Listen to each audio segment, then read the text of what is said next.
जगणं म्हणजे काय? आपल्यापैकी नेमकं कुणाला कळलं आहे? जीवनाचा खरा अर्थ कुणाला कळलाय? आपण उजेड आणि अंधारात श्वास घेतो, हे साक्षात सत्य आहे का? म्हणजे मीही तुमच्यासारखाच मातीचा आहे, पण इथली माती तुम्हा आम्हाला कधी स्वस्त बसूच देत नाही.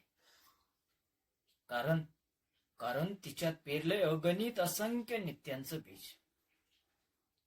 उद्या त्याच बीजाचे कोंब होणार, कोंबाचं रोप, रोपाचं झाड, आणि मग पुन्हा फुलोत्पादन. हे चक्र असंच सुरू राहणार अगदी अनंत अनंतापर्यंत. पुन्हा तेच भोग, पुन्हा तीच ओढता. मला सांगा, ओझ कोण ओढत नाही हो? इथला प्रत्येक जीव ते ओढतो आहे. पण कशाच, हे मात्र कुणालाच कळलं नाही. कारण कारण ताणच भागत नाही ना. एक मिनिट, ताण म्हणजे मी ताणच ओढतो आहे, अगदी नित्यवाद स्वीकारून. हा,